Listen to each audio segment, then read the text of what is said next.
Imagine living a life of endless labor, poverty, and fear, with no hope of escape. Welcome to the grim reality of a medieval serf. Life as a serf in medieval Europe was grim, harsh, and unrelenting, far removed from the romanticized images often seen in popular portrayals of the Middle Ages. These depictions often focus on knights, castles, and tales of chivalry, but the vast majority of the population, serfs, endured a much different, much more difficult existence. Serfs lived in conditions defined by extreme poverty, a lack of personal freedom, violence, and a relentless cycle of hardship, with little hope of escaping the feudal system that kept them tied to the land. This video will explore the brutal realities faced by serfs, shedding light on how their lives were shaped by forced labor, malnutrition, disease, and the absence of legal protections, as well as how these factors contributed to the stark social inequality that characterized medieval society. The medieval world was a rigidly stratified society, and serfs occupied the lowest rung of the social ladder. Though not technically slaves, they were still bound to the land they worked, with no personal rights or legal protections. The Latin term for serfs, servi, illustrates their status. They were not free to leave the land without permission or seek employment elsewhere. Their children inherited their status, perpetuating a cycle of poverty and servitude that seemed endless. While serfs were not owned by their lords in the same way slaves were, they had few legal rights and were not considered free individuals. They lived under a system known as feudalism, in which they were subject to the will of their lord, often working the land of the manor in exchange for protection. Serfs were known as villains in England, and their situation was governed by manorial law, which gave their lords near absolute control over their lives. They had no say in the governance of the land they worked on, no access to legal systems that could protect their rights, and no ability to break free from the social system that constrained them. This lack of freedom permeated every aspect of their lives, from where they lived to what kind of work they did. Even if a serf managed to accumulate some wealth or improve their circumstances, they could not escape their status as a serf. The system ensured that the serf's position at the bottom of the social hierarchy remained unchangeable, no matter what efforts they made to improve their quality of life. In medieval Europe, serfdom was a hereditary condition, and serfs could not simply walk away from the land they were tied to. This meant that entire generations of serfs were born, lived, and died without ever experiencing a life outside of the feudal system. The idea that a serf's children would inherit their servile status, even if their parents managed to improve their lot, ensured that the system of serfdom would persist for centuries. This condition of being bound to the land, sometimes referred to as villanage, extended into various parts of Europe in different forms, with some regions, particularly in Eastern Europe, maintaining serfdom well into the 19th century. In some areas, lords controlled not only the work of serfs, but also their personal lives, dictating where they could live, whom they could marry, and even how many children they could have. The system created a rigid, unchanging social structure, with serfs remaining at the bottom and their lords at the top, enjoying wealth and power.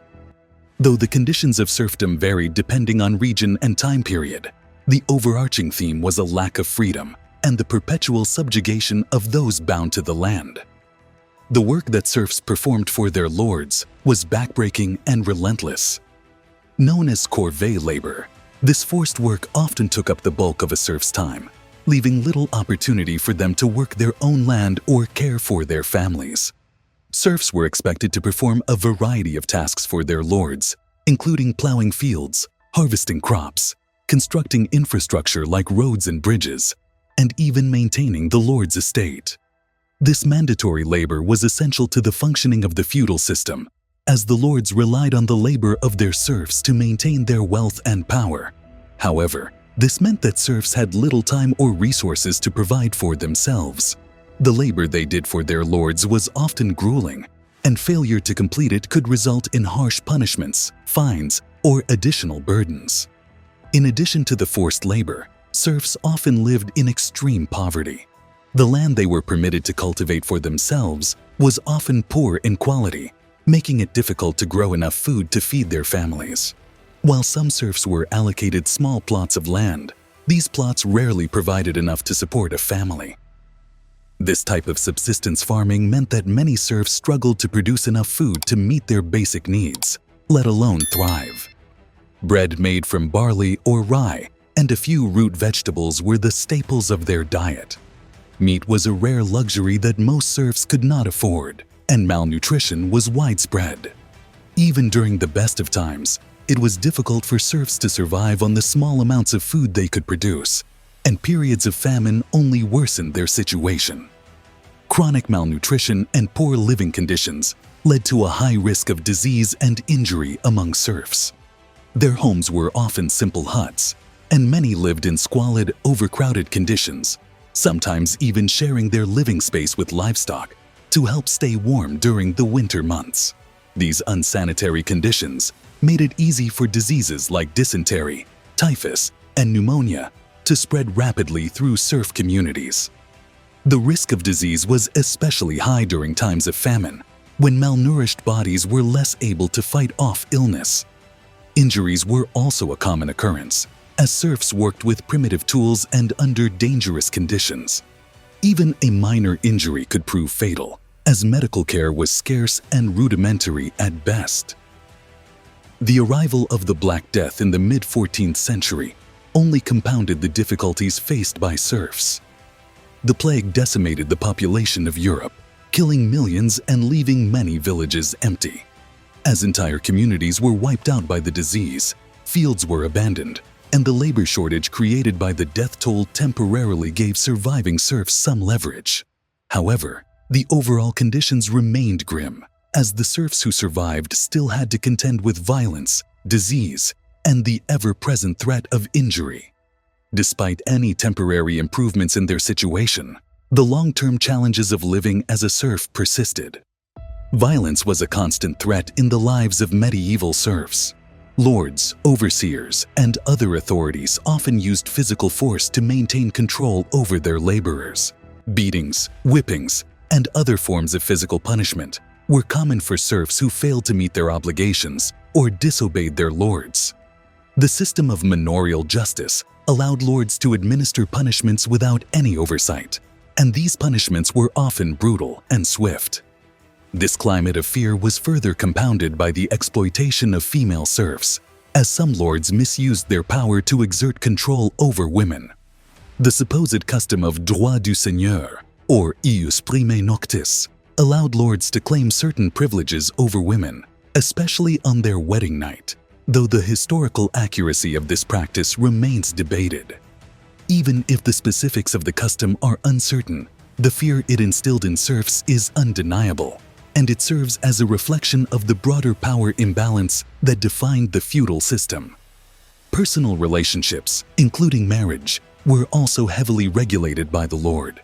Serfs had to obtain permission from their lord to marry, and often had to pay a fee, known as a merchet, for the privilege.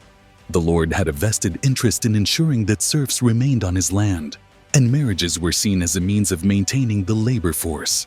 The lord sometimes also had the power to dictate whom serfs could marry, and unions between serfs from different estates were often forbidden or heavily regulated.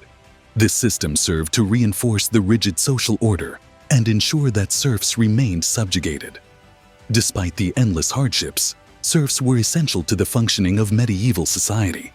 They provided the labor that sustained the entire feudal system, from farming the land to building infrastructure. Their lives, though filled with suffering, were fundamental to the survival of the aristocracy and the nobility. The stark inequalities between the ruling classes and the serfs offer a sobering reminder of how deep social divisions can run and how systems of exploitation can persist for centuries.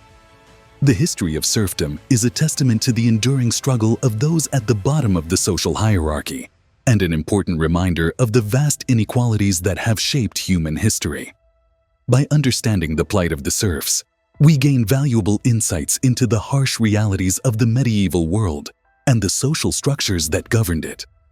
While the nobility and clergy enjoyed lives of relative comfort and privilege, the serfs endured a life of unrelenting labor, poverty, and oppression.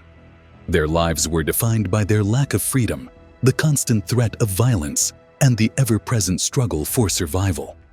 Yet, despite their suffering, they played an essential role in shaping the medieval world, and their experiences are an important part of understanding the history of the period. If you want to explore more stories from history and gain a deeper understanding of the past, don't forget to like, subscribe, and turn on notifications. Keep questioning, keep learning, and keep exploring the rich tapestry of our shared history.